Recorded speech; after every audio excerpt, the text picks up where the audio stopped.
Orang yang pro Megawati itu begitu mendewakan Soekarno, seakan-akan Indonesia itu dimulai dari Bung Karno, sampai ada paham Soekarnoisme. Bahwa Indonesia itu seakan-akan dimulai dari Soekarno. Memang deklarator kemerdekaan Indonesia itu Soekarno. Tapi umat Islam atau partai-partai Islam itu tidak kecil hati.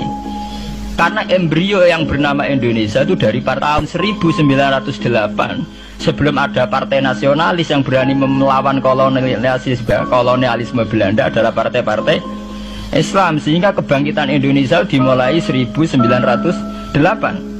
Karena saat itu yang pertama mencetus ide melawan Belanda adalah kiai-kiai Islam, yaitu saat itu bikin serikat dagang Islam, terus lama-lama menjadi serikat Islam, terus lama-lama menjadi partai Islam. Dimulai dari angkatannya Hos Cokroaminoto, jenis Haji Umar Said sinten Cokroaminoto, terus disingkat jenis Hos Cokroaminoto. Jadi tidak bisa Indonesia itu meninggalkan partai Islam, karena dulu pertama pendiri era kepartaian niku malah partai-partai apa? Islam yang lahir di Solo, di Jogja. Bahkan sebelum ada negara yang bernama Indonesia, itu ada negara yang bernama Demak Bintoro, ada Demak Ngayogyakarta Karto. Itu semua negeri apa? Islam. Ya paham. Sehingga secara kesejarahan kita tidak kalah sama tuanya Soekarnoisme atau partai PNI. Dan sampai kan kita ini kan kayak dinabubukkan seakan-akan Indonesia itu dimulai dari Soekarno.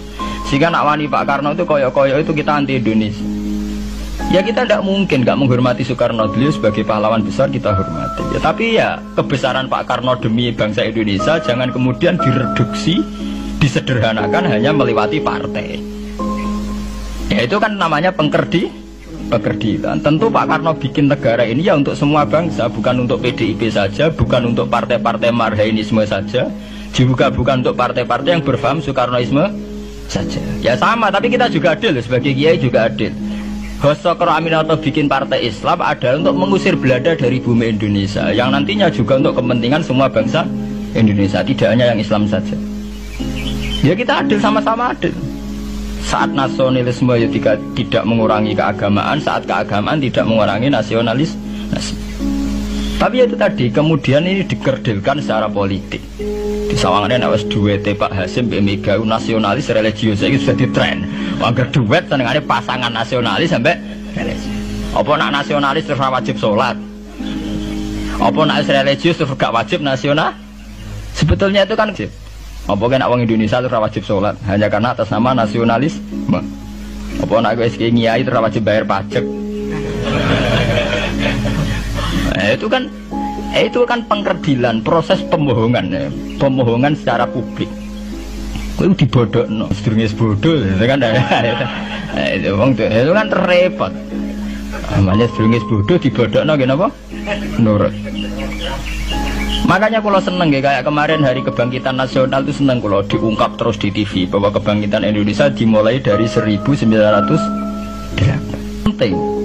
Pentingnya bahwa orang-orang yang sok Soekarnoisme biar tidak mereduksi Pak Karno hanya milik mereka sendiri, karena bangsa ini berdiri semenjak 1908. Dimulai dari gerakan Budi Utomo sampai Hos Cokroaminoto sampai macam-macam, ya serikat-serikat Islam.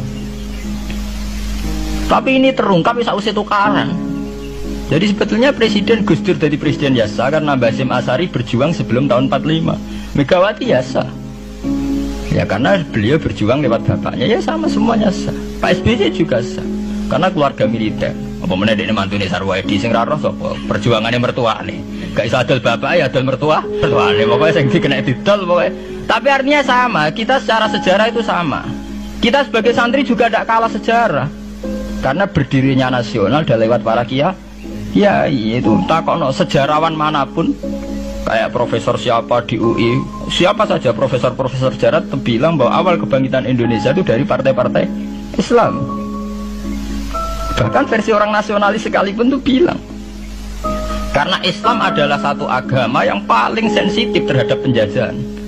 Karena Islam melahirkan satu paham jihad, bahwa ketika ada kolonial Belanda, wong Islam terinspirasi harus jihad. Sehingga lahir partai-partai Islam. Dulu yang dilawan tuh perdagangan. Ini kalau cerita sejarah, santri-santri sadar.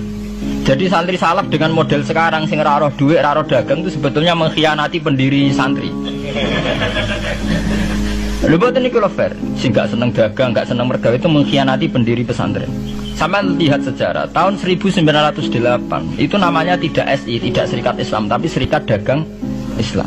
Karena para kiai adalah melawan dominasi Cina di Surakarta dan dominasi Belanda menguasai sentra-sentra perdagangan. Sehingga yang dilawan pertama adalah piye supaya kolonial gak menguasai aset-aset ekonomi.